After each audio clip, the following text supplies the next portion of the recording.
महाराजा की रहस्यमयी परीक्षा।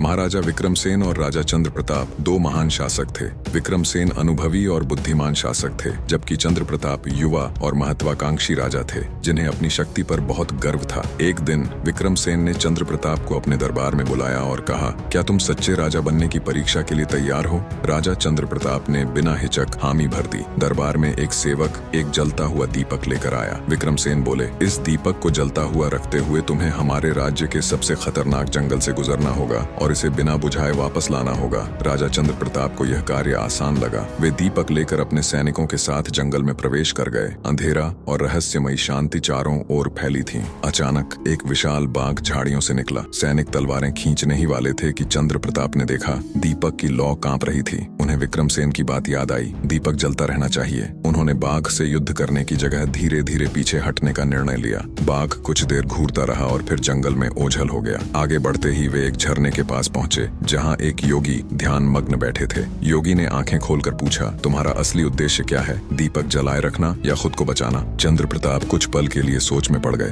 फिर बोले, मुझे अपने प्राणों की चिंता नहीं, लेकिन दीपक बुझना नहीं चाहिए। योगी मुस्कुराए और कहा, सही उत्तर। अचानक जंगल से सारा अंधकार और भय मिट गया। रास्ता स्पष्ट हो गया और चंद्र प्रताप महल लौट आए। विक्रमसेन ने जब जलता हुआ दीपक देखा तो प्रसन्न होकर बोले, राजा होने का अर्थ केवल तलवार चलाना नहीं होता। अगर तुमने बाघ से लड़ाई की होती तो शायद जीत जाते, लेकिन दीपक बुझ जाता। एक राजा को हमेशा यह ध्यान रखना चाहिए कि उसका असली उद्देश्य क्या है। शक्ति, साहस और धैर्य, तीनों का संतुलन ही एक सच्चे राजा को महान बनाता है। राजा चंद्र प्रताप को यह गहरा सबक मिल चुका था। उन्होंने प्रण लिया कि वे केवल युद्ध कौशल ही नहीं, बल्कि धैर्य और बुद्धिमत्ता से भी अपने राज्य का शासन करेंगे। यह कहानी हमें सिखाती है कि जीवन में शक्ति और साहस जरूरी है, लेकिन असली सफलता धैर्य, बुद्धिमानी और अपने लक्ष्य पर ध्यान केंद्रित रखने से मिलती है। तो कैसा लगा यह कहानी कमेंट में जरूर बताएं और DK गुरु चैनल को जरूर सब्सक्राइब करें। मिलते हैं नेक्स्ट वीडियो में।